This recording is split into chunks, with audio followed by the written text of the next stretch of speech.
स्थापकाय च धर्मस्य सर्वधर्मस्वरूपिणे स्थापकाय च धर्मस्य सर्वधर्मस्वरूपिणे अवतारवरिष्ठाय रामकृष्णाय ते नमः। असतो मा सद्गमय तमसो मा ज्योतिर्गमय मृत्योर्मामृतङ्गमय। Om Shanti Shanti Shanti.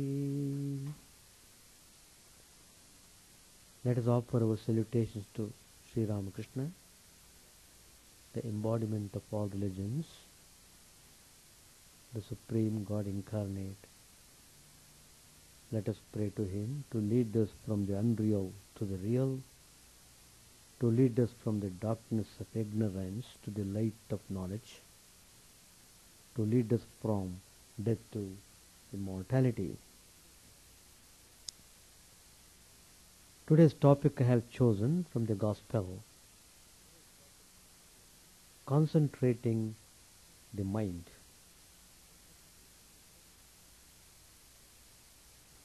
It is very tough.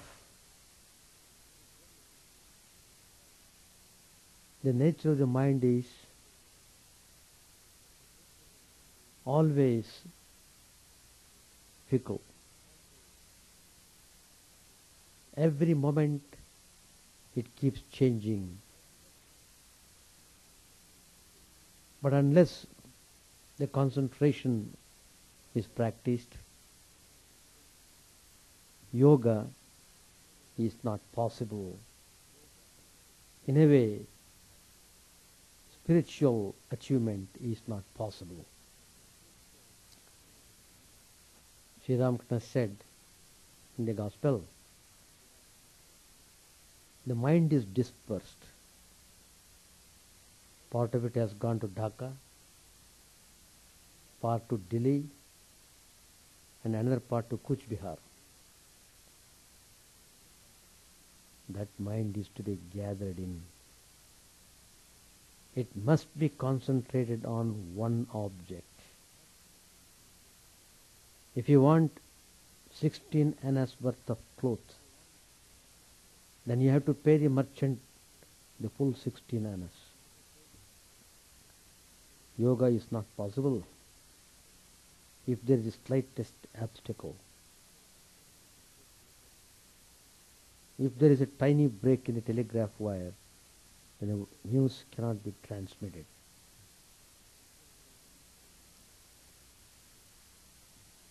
Sri Ramakrishna's words are very significant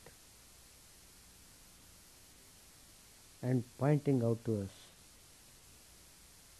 how it is very essential to practice concentration. You know, in the story of Mahabharata, there was a great character by name Arjun. He was his Guru Drona's very dear student. Arjun's steadfastness and devotion to the art made his Guru proud of him. It was his exemplary skill in archery that won Arjun Draupadi in marriage.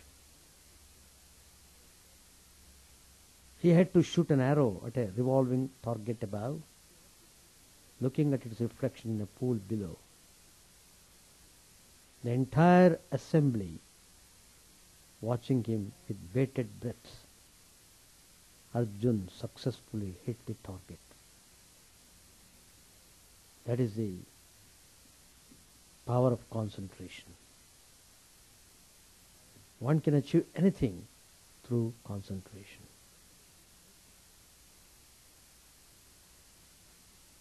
Sri Ramakrishna tells in the Gospel, once a man was fishing on the bank of a river. A passerby asked him the way to destination. The fisherman didn't respond. The man was disgusted at the lack of response, even after a couple of more calls. So the passerby left the place. Shortly, the fisherman got up from his seat, hurried behind the passerby, and asked him what he wanted. The passerby was irritated at the man's funny behavior and chided him for his earlier indifference. The man asked his pardon and said, "Sir, when you called me, I was busy fishing. The fish was about to get hooked to the bait. A little distraction and it would have slipped from the hook." That was Sri Ramakrishna's parable to stress the importance of one-pointedness in spiritual life. Students or business people, executives or housewives, scientists or ascetics, who will not be happy with little more concentration? If only our mind could settle on what we want, when we want. But concentration is not something that we can have for the asking. It calls for work.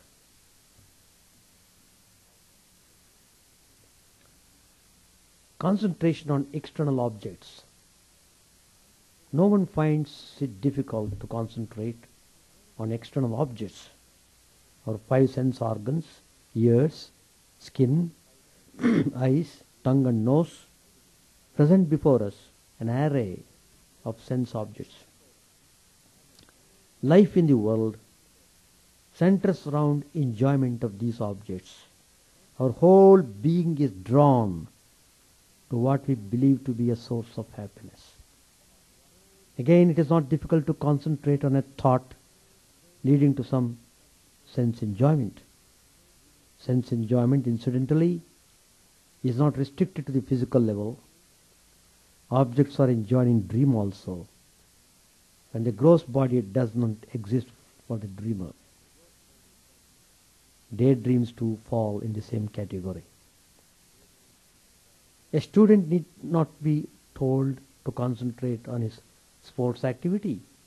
Usually that happens spontaneously. He does not think of studies while playing. But concentration on studies is a different matter. Many unrelated thoughts crowd an undisciplined mind.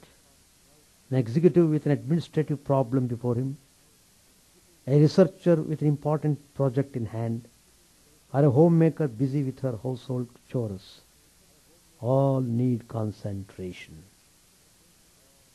The recluse too attempts to concentrate and meditate on his chosen ideal or his inner self. His concentration, however, is of a different variety. In any case, concentration plays an important part in life. Concentration is the only method of acquiring knowledge, according to Swami Vivekananda. Swami has said in his complete works, even the lowest shoe black, if he gives more concentration, will black shoes better. The cook with concentration will cook a meal all the better. In making money, or in worshipping God, or in doing anything, the stronger the power of concentration, the better will that thing be done. This is the one call, the one knock, which opens the gates of nature and lets out floods of light. This is the power of concentration. is the only key to the treasure house of knowledge. These are the words of Swami Vivekananda in his teachings. Extolling concentration, Swami Vivekananda also said that if he had the option to do his education all over again, he would prefer learning the art of concentration to mere collection of data.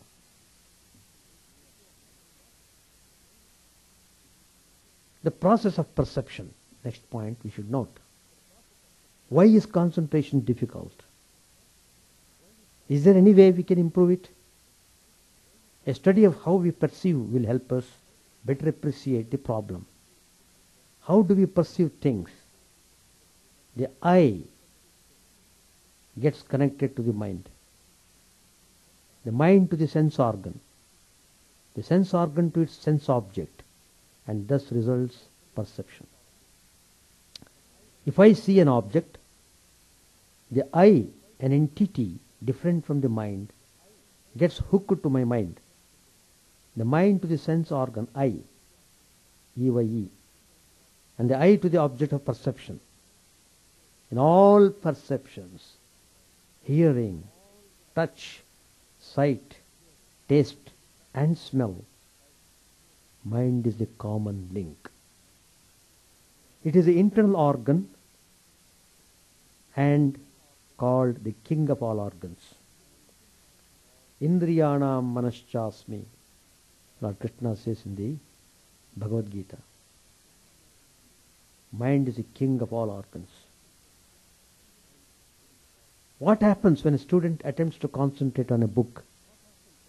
The student's eye is connected to his mind, which is connected to the book through the eye, and ideas begin to register in his mind.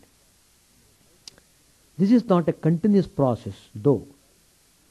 In a few minutes, with his eyes and the book still wide open, his mind has drifted somewhere, maybe towards some future or past event, or it has hooked itself to some mental images. His eye-mind organ-object perception chain has snapped suddenly, midway, at the mind. The severed eye-mind part of the chain drifted somewhere. The poor eye-book part is left without the eye-mind part to enliven it. It's a while before the student realizes that he, rather the eye, had gone on excursion spree with the mind. With determination, he tries again to focus on the book and restore the severed link. Evidently, the mind is the weakest link in the perception chain, ready to snap any moment. The perception chain is stable in proportion to the strength of mind. It is this strength of mind that is called willpower. The eye in the perception chain. Now let us analyze the eye in the perception chain. I try to concentrate my mind on something. The eye that tries to fix the mind on the object is evidently something different from the mind. Usually, the mind has its own pet agenda and successfully thwarts our every attempt at concentration, every attempt at carrying out our resolutions. Vedanta has a technical name for the eye that is different from the unruly mind. Buddhi. Buddhi is an important mental faculty and a powerful tool to discipline the mind. Buddhi is also the seat of willpower. Are we really free? As long as the mind is not disciplined, it continues to act as our enemy. Anatmanastu shatrutve vartetatmaiva shatruvat. Lord Krishna says in the Bhagavad Gita. Unaware of this, we keep listening to this mind erroneously, thinking that we are free to act and think as we like. But it is not we, but our mind and the senses that are free. We helplessly follow them and labor under the delusion of freedom. This delusion persists as long as we do not attempt to discipline the mind. We saw that the mind doesn't find it difficult to concentrate on an object or idea leading to sense enjoyment. That's because, like water and electricity, the mind too follows the path of least resistance. Our mind and senses are constitutionally directed outside. Kathopanishad says, Paranchikhani vyatranat swayambhus tasmat parang pashyati nantaratman. The mind does not pose any problem as long as the enjoyment-oriented perception chain is not snapped.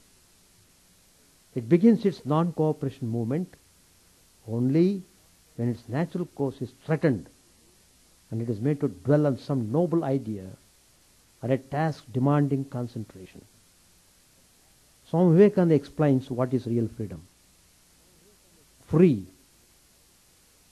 We who cannot for a moment govern our own minds, nay, cannot hold our minds on a subject, focus it on a point to the exclusion of everything else for a moment, yet we call ourselves free.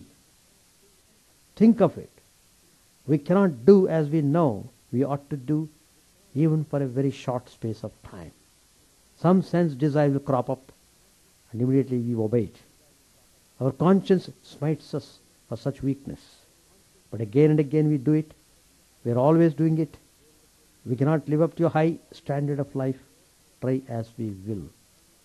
The ghosts of past thoughts, past lives hold us down. All the misery of the world is caused by this slavery to the senses. Our inability to rise above the sense life, the striving for physical pleasures, is the cause of all the horrors and miseries in the world.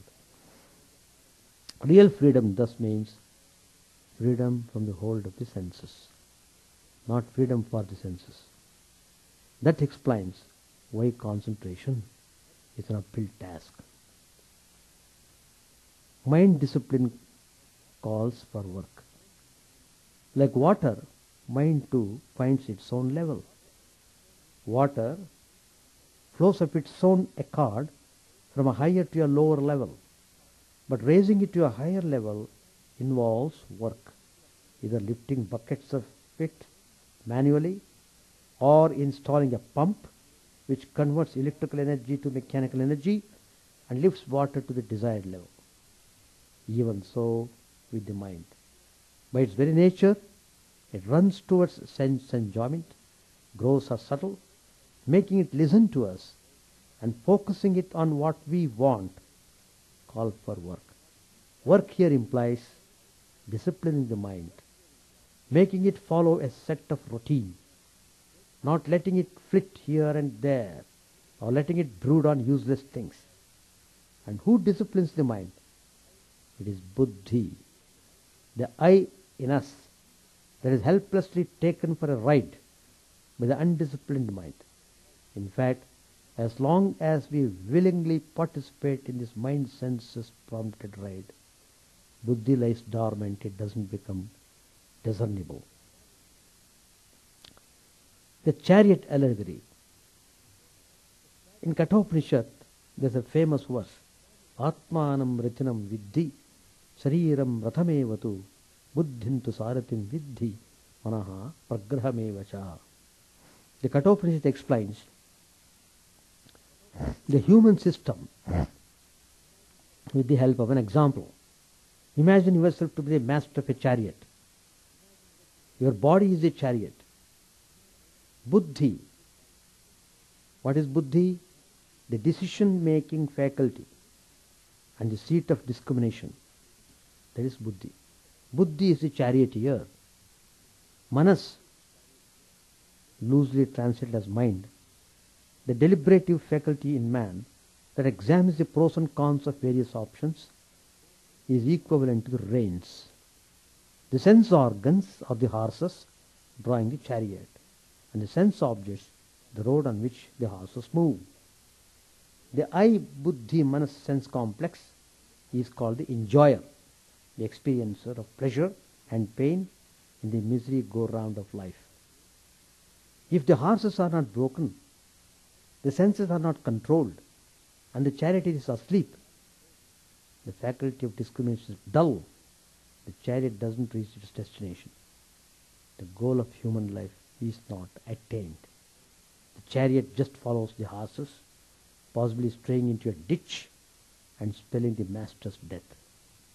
Despite being blessed with a human birth, if a person doesn't struggle for his liberation, he is verily a suicide. Like that Acharya Shankara says in the Vivekananda, Labdhva katam chinna rajanma durlabham tatrapi pumstvam shruti paradarshanam yastva atma muktau na yateta mudadhihi sa atmaha swam vinihantya sadgrahat. If, on the other hand, the horses are broken, the mind and the senses are controlled, and the charioteer buddhi is wide awake, the chariot reaches the destination chosen by the master. Human life reaches its goal of God realization or self-realization. Shorn of technicalities, the above discussion can be summed up as follows. The more awakened the buddhi, the more disciplined becomes the mind and the senses, and the greater are the chances of attaining the goal of life. External and internal concentration. It will be useful to note at this stage an important distinction between concentration on external objects and a yogi's internal concentration on God. Concentration on external objects like a book or a project in hand involves the entire perception chain, eye, buddhi, mind, organ, object. But inner concentration involves snapping of the perception chain at the buddhi level. Detached from the hold of the mind and the senses, a pure buddhi attempts to focus itself on its source, the Atman. This is again what internal renunciation is all about, without which no spiritual endeavor can become fruitful.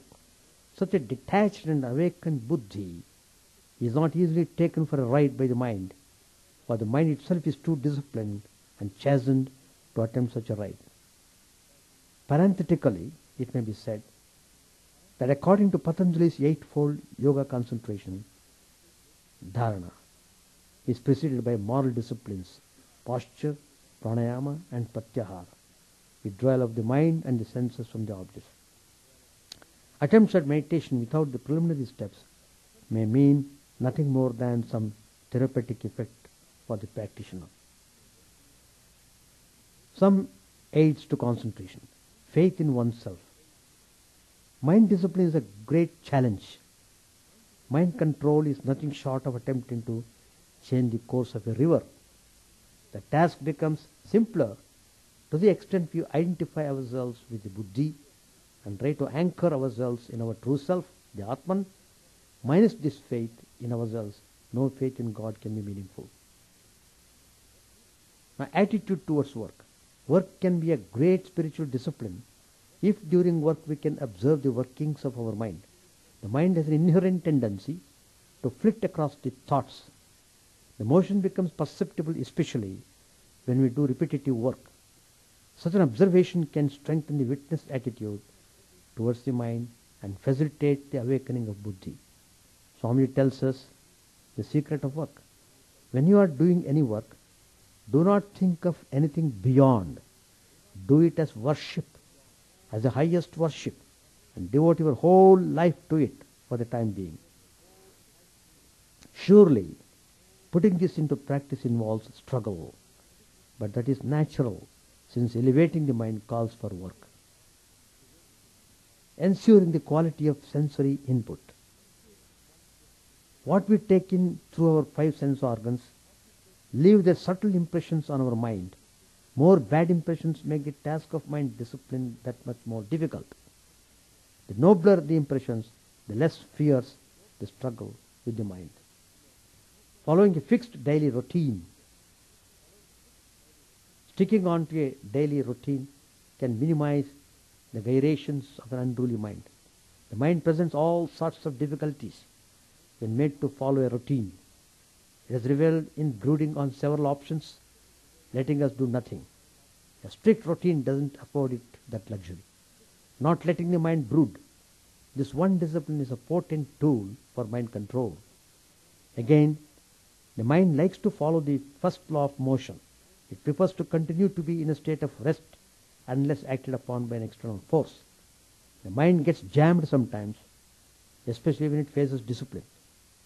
Patient prodding of the mind and disciplining it with an awakened buddhi is the right external force to get rid of its inertia and make it behave. Prayer can easily gather a dispersed mind. It is a potent means to withdraw the senses from their objects and internalize and focus the mind on the object of worship. Concentration of mind doesn't happen spontaneously. Indeed, it's a great challenge and calls for discipline. It is buddhi, the discriminative faculty and the seat of willpower with which we discipline the mind and sharpen its focus. All attempts at mind control involve buddhi. That's what Sri Krishna means by let a man raise himself by his own self. Uddhayed atmanatmanam natmanam avasadayet. He says in the Bhagavad Gita. Nothing can be more challenging than mind control. The rewards are also equally great. For, in Swamiji's words, the power of concentration is the only key to the treasure house of knowledge. So, concentration is most important in spiritual life. Even in worldly life also, how important the concentration plays. What to speak of spirituality. So we must give utmost attention and importance to practice concentration in a proper way, to control the uncontrolled mind. The more we have control over the mind, the better for us to move forward in spiritual life. So spiritual life starts by disciplining the mind. When mind is disciplined, it opens the gate to spirituality. The indisciplined mind takes one to hell of suffering. This misery and bondage has come to us because of the uncontrolled mind. When the mind is controlled, we move in opposite direction. We move towards freedom,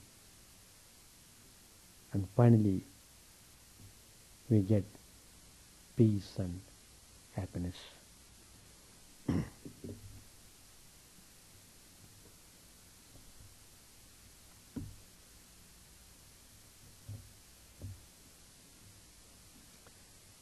Any questions to ask? You are welcome.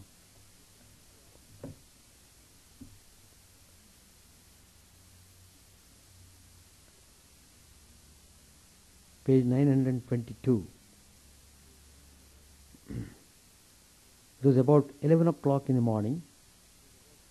Sri Ramakrishna was sitting in his room with his devotees. He was talking to a Christian devotee named Mishra.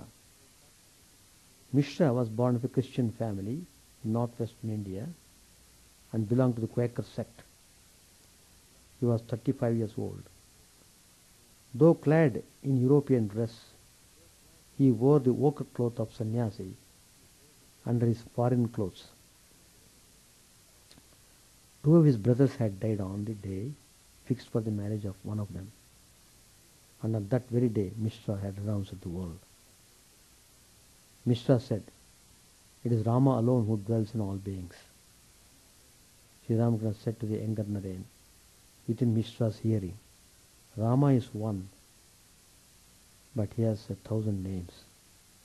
He who is called God by the Christians is addressed by the Hindus as Rama, Krishna, Ishvara, and by other names. A lake has many ghats. The Hindus drink water at one ghat and call it jal. the Christians at another and call it water, the Muslims at a third and call it pani. Likewise, he who is God to the Christians is Allah to the Muslims. Mishra said, Jesus is not the son of Mary, he is God himself. To the devotees, now he, Mishra, pointing to Sri Ramakrishna, he is as you see him, again, he is God himself. You are not able to recognize him. I have seen him before in visions, though I see him now directly with my eyes. I saw a garden where he was seated on a raised seat. Another person was seated on the ground, but he was not so far advanced. There are 4 doorkeepers of God in this country. Tukaram in Bombay, Robert Michael in Kashmir, himself, meaning Sri Ramakrishna, in this part of the country, and another person in eastern Bengal. Master said, do you see visions? Mishra said, sir, when I lived at home, I used to see light. Then I had a vision of Jesus. How can I describe that beauty? How insignificant is the beauty of a woman compared with that beauty? After a while, Mishra took off his trousers and showed the devotees the Gervak loin cloth that he wore underneath.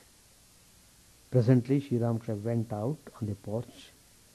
Returning to the room, he said to the devotees, I saw him, meaning Mishra, standing in a heroic posture. As he uttered these words, he went into samadhi. He stood facing the west. Regaining partial consciousness, he fixed his gaze on Mishra and began to laugh. Still in an ecstatic mood, he shook hands with him and laughed again.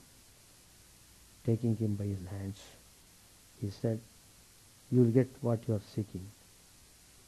Mishra said with folded hands, since that day, I have surrendered to you my mind, soul and body. Sri Ramakrishna was laughing, still in an ecstatic mood. We shall stop here.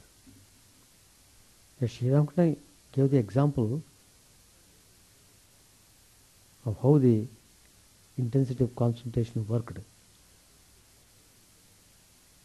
He was concentrating on catching the fish. So he was successful. In the same way, if you concentrate your mind on the spiritual chosen ideal, focusing your mind properly, you will get the object, you will get the vision. That is the meaning. That's the idea. But concentration should be proper, it should be focused thoroughly, just as the fisherman did, totally focused on the fish coming near the bait. So also, when you are sitting for meditation or doing japa or doing spiritual practices, at that point of time, you must see your mind is fully focused on what you are doing consciously with full awakening. So that helps further to understand the glory of one's spiritual nature. Anything else? Chant the name of the Lord and His glory unceasingly, that the mirror of the heart may be wiped clean and quench that mighty forest fire, worldly lust raging furiously within. O name stream down in moonlight on the lotus heart, opening its cup to knowledge of thyself. O self, drowned deep in the waves of His bliss, tasting His nectar at every step, bathing in His name that bath for weary souls. Various are thy names, O Lord. In each and every name thy power resides. No times are set, no rites are needful for chanting of thy name. So vast is thy mercy, how huge then is my wretchedness, who find in this empty life and heart no devotion to thy name. O my mind, be humbler than a blade of grass. Be patient and forbearing like a tree. Take no honor to thyself, give honor to all.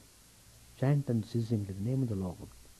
O Lord and soul of the universe, mine is no prayer for wealth or retinue. The playthings of lust or the toys of fame.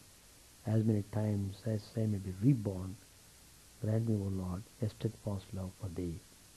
A drowning man in this world's fearful ocean is thy servant, O sweet one. In thy mercy, consider him as dust beneath thy feet. Oh, how I long for the day when the instant separation from thee, O Lord, will be as 1,000 years, when my heart burns with its desire, and the world without thee is a heartless void. Prostrate at thy feet let me be, in unwavering devotion, neither imploring the embrace of thine arms, nor bewailing the withdrawal of thy presence, though it tears my soul asunder. O thou who stealest the hearts of thy devotees, do with me what thou wilt, what thou art my heart's beloved, thou and thou alone. O Lord, lead us from the unreal to the real, lead us from darkness to light, and lead us from death to immortality. May all be free from dangers, may all realize what is good, may all be actuated by noble thoughts, may all rejoice everywhere. May all be happy, may all be free from disease, may all realize what is good, may none be subject to misery. May the wicked become virtuous, may the virtuous attain tranquility, may the tranquil be free from bonds, may the freed make others free. May good betide all people, may the sovereign righteously rule the earth, may all beings ever attain what is good, may the worlds be prosperous and happy, may the clouds pour rain in time, may the earth be blessed with crops, may all countries be freed from calamity, may holy men live without fear. May the Lord, destroyer of sins, the presiding deity of all sacred works, be satisfied. For he being pleased, the whole universe becomes pleased. He being satisfied, the whole universe feels satisfied.